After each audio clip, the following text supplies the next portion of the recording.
प्रिय दोस्तों, मैं रामानुज पांडे कंपनी अधिनियम 2013 के बहुविकल्पीय प्रश्न के उत्तर के साथ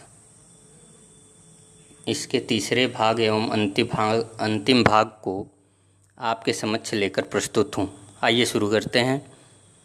समझौता या व्यवस्था के लिए आवेदन किसको देना होता है? तो समझौता या व्यवस्था के लिए आवेदन प्राधिकरण को देना होता है। प्राधिकरण योजना को स्वीकृत कब करेगा? प्राधिकरण योजना को स्वीकृत 3/4 मूल्य के समता अंशधारकों द्वारा प्रस्ताव किए जाने पर स्वीकृत करेगा।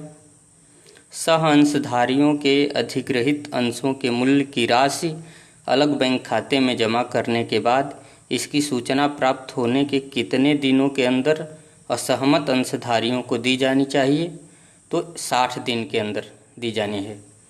असहमत अंशधारियों को भुगतान करने के लिए अलग बैंक में खोला गया खाता कितने समय के लिए खुला रहेगा? 12 महीने के लिए खुला रहेगा।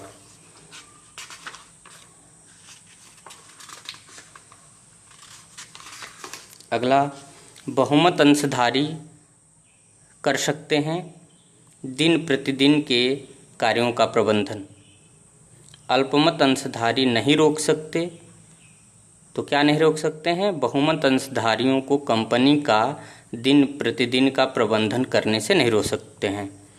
अन्याय और कुप्रबंधन की दशा में प्राधिकरण को कौन आवेदन कर सकता है?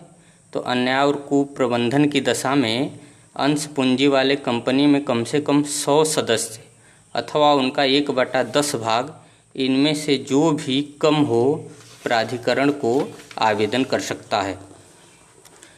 कंपनी की संपत्ति का मूल्यांकन किसके द्वारा किया जाना चाहिए? तो कंपनी के संपत्ति का मूल्यांकन पंजीकृत मूल्यांकक द्वारा किया जाना चाहिए। पंजीकृत मूल्यांकक के द्वारा किया जाना चाहिए। कंपनी के मूल्यांकक का मूल्यांकन की जाने वाली संपत्ति में हित नहीं होना चाहिए। तो प्रत्यक्ष और अप्रत्यक्ष दोनों प्रकार के हित नहीं होने चाहिए। यदि मूल्यांकक अधिनियम के प्रावधानों का उल्लंघन करता है तो उसे कितना जुर्माना किया जाएगा? तो 25,000 रुपये जुर्माना किया जाएगा। यदि मूल्यांकक धोखा देने के उद्देश्य से अधिनियम का उल्लंघन करता है तो वह कितनी सज़ा पाने का दोषी होगा? तो 12 महीने की सज़ा पाने का वह दोषी होगा। बकाया राशि के सुरक्षित ऋणदाता बीमार कंपनी से अपने ऋण के भुगतान की मांग कर सकते हैं, जिसके न देने पर कंपनी को बीमार कंपनी घोषित किया जा सकता है। 50% ऋणदाता। एक कंपनी को बीमार घोषित करने के लिए कौन से प्रपत्र संलग्न करना आवश्यक है? तो ये तीनों प्रपत्र संलग्न करना आवश्यक है।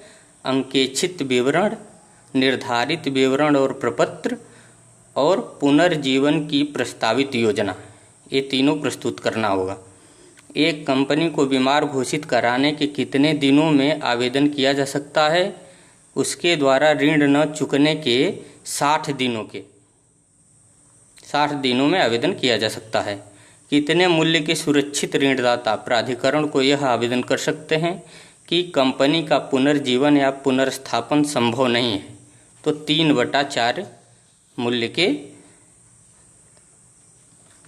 ऋणदाता, 3/4 मूल्य के ऋणदाता यह आवेदन कर सकते हैं।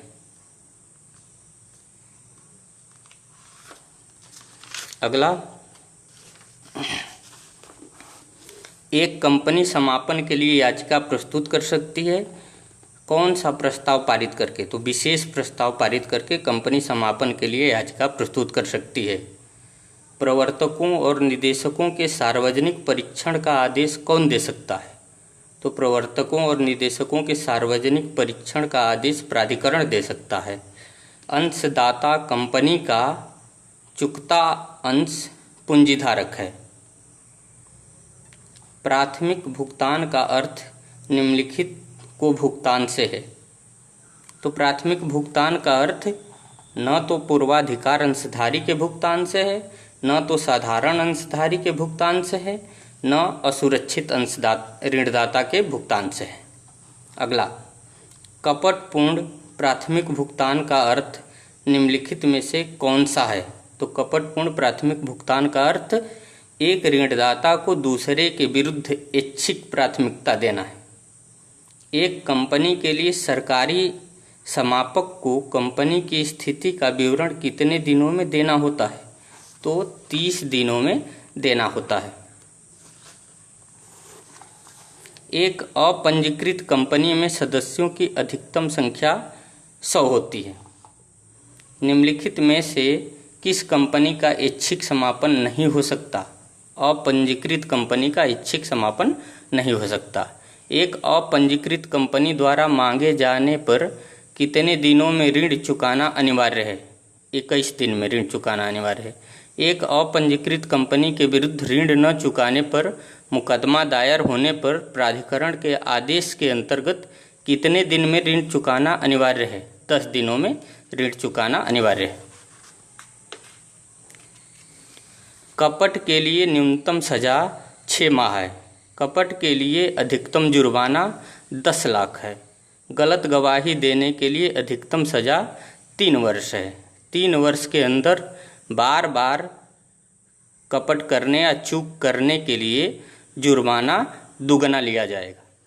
इस तरह से आप लोगों को हमने पूरा प्रयास किया कि कंपनी अधिनियम के जो महत्वपूर्ण वस्तुनिष्ठ प्रश्न हैं और उनके उत्तर हैं आप लोगों तक पहुंचा सकें। अगर आप लोगों को हमारा ये वीडियो, हमारा ये चैनल अच्छा लगा हो तो लाइक करें, कमेंट करें और सब्सक्राइब करें। धन्यवाद। नमस्कार।